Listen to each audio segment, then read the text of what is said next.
Raja Habasyah mengutus utusan budaknya untuk mendatangi tempat tinggalnya Ummu Habibah. Singkat cerita diberitahukan bahwa ada surat dari Rasul sallallahu alaihi wasallam kepada raja kami agar supaya menikahkan Rasul sallallahu alaihi wasallam dengan Anda. Sekarang silakan Anda tunjuk siapa yang menjadi wakil untuk menikahkan Anda dengan Rasul sallallahu alaihi wasallam. Wakilnya siapa? Silakan tunjuk. Akhirnya ditunjuklah, nah tadi nama yang kita sebut itu Khalid bin Sa'id bin As, sama-sama dari orang Bani Umayyah, sepupu. Akhirnya dialah ditunjuk itu, ya, lalu ditunjuk, lantas kemudian itu dikasih tahu kepada Rasul bahwa wakilnya itu. Nah, wakilnya itu langsung kemudian menikahkan Rasul sallallahu alaihi wasallam dengan Ummu Habibah. Ummu Habibahnya masih di Habasyah. Yang lantas kemudian Raja Habasyah mengirimkan 400.000 dinar, ya, mengirimkan 400 dinar dikasihkan ke Ummu Habibah oleh Raja Habasyah. Loh, apa ini? Ini mas kawinnya Anda, saya yang bayari. Mas kembali ke Madinah, pulang dikembalikan ke Madinah. Itu terjadi pada tahun 6 Hijriah. Keluarganya Ummu Habibah belum masuk Islam. Jadi Ummu Habibah udah masuk Islam dari awal-awal karena ngikutin suatu murtad. Alhamdulillah. Nasallallahu alaihi wasallam. Itu Ummu Habibah, ya.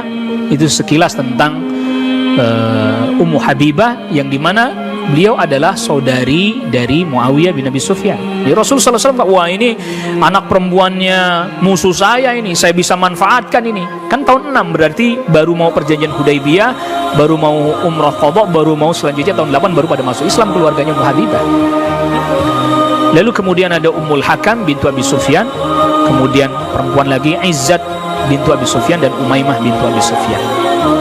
Nah, di antara hadis-hadis yang menjelaskan tentang keutamaannya Abu Sufyan, ini disebutkan di sini oleh Asy-Syaikh.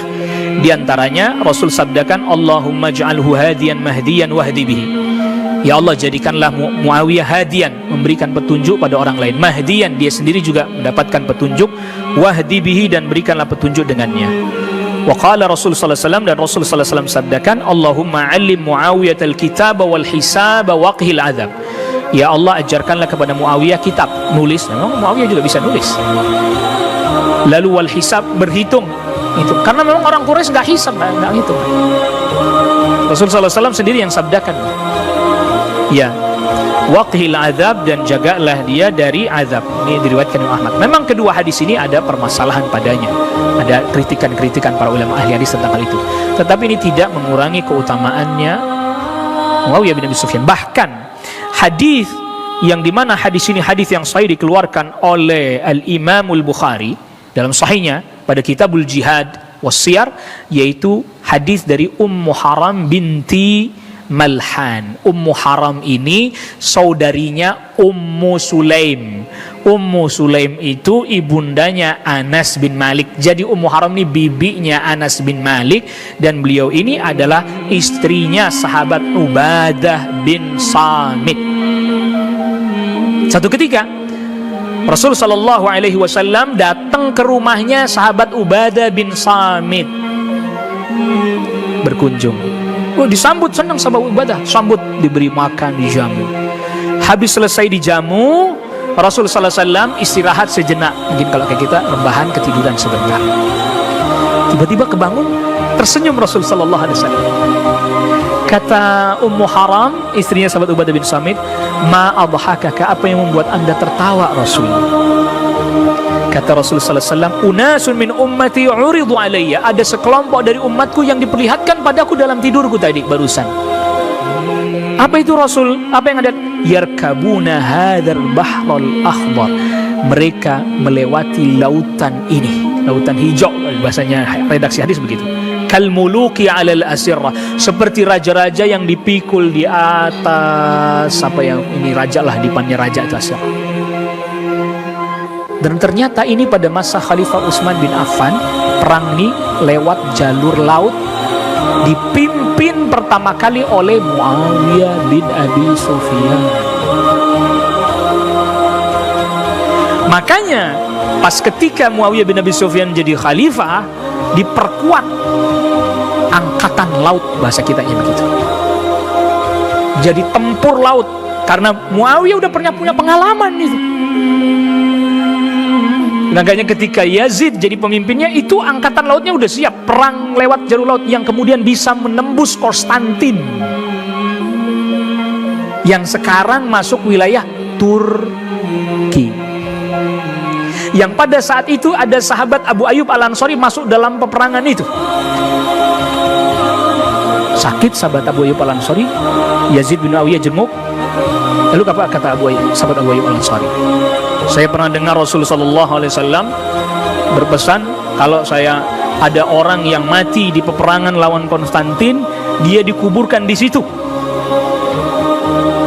Maka dalam keadaan sakit itu, sahabat Abu Ayyub Al-Ansari berkata begini, pokoknya kalau saya mati, saya kuburin aja di negeri ini, jangan dibawa pulang. Makanya sampai sekarang kuburnya Abu Ayyub Al-Ansari ada di Turki. Itu ceritanya. Nah itu ya. Ya kalau tour guide-nya belum tentu bisa cerita begitu. Itu ceritanya, makanya kok sahabat Abu Ayyub Al-Ansari kuburannya ada di Turki, kuburnya ada di Turki. Itu ceritanya. Itu Yazid bin Muawiyah itu.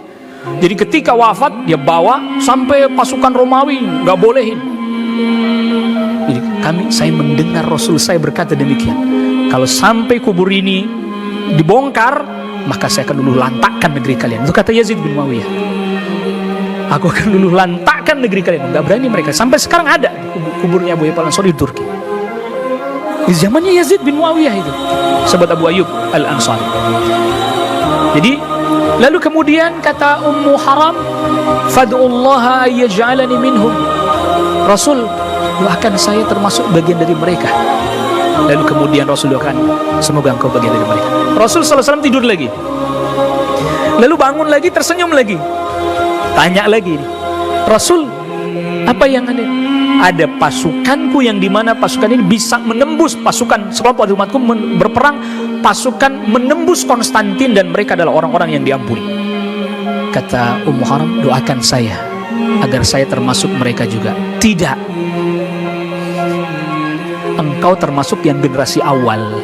Jadi yang generasi awal itu yang dipimpin oleh Muawiyah bin Abi Sufyan, ya, zaman Khalifah Utsman bin Affan.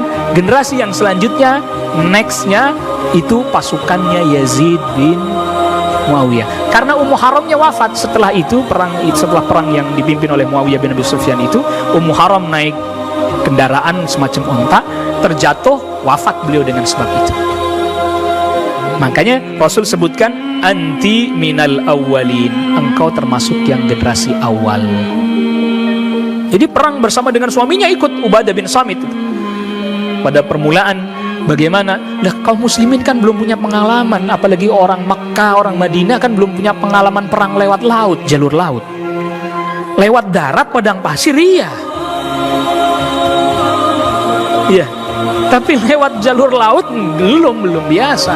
Gimana nih ceritanya nih dari Syam, ya, lalu kemudian nyebrang lautan dan seterusnya. Wah, ini nggak bisa, ini nyebrang lautan dia kalau yang ke sini berarti ke arah Mesir, yang sebelah sini berarti yang ke arah Turki. Yang dari ke kanan dia berarti.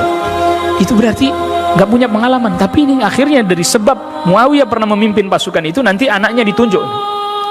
Jadi ini perang. Lalu kemudian ketika pulang perang, singgah di Syam, ada kendaraan, naik kendaraan, jatuh, wafat. Ya. Dan kata ada seorang ulama, ini dikutipkan oleh Imam Al-Hafidh Ibn Hajar dalam Fathul Bari, perkataan Al-Muhallab bin Ahmad Al-Andalusi, salah seorang pensyarah hadis Bukhari, dan ini dikutip oleh Al-Hafidh Ibn Hajar, fi hadzal hadithi manqabatun li Muawiyah. Dalam hadis ini terdapat keutamaannya sahabat Muawiyah bin Abi Sufyan, li'annahu awwalu man ghazal bahr, karena beliau adalah termasuk pemimpin pasukan kaum muslimin pertama yang berperang lewat laut. Jadi boleh dibilang nih pemimpin angkatan laut pertama kaum muslimin itu Muawiyah bin Abi Sufyan. Kalau sekarang tuh marsekal itu.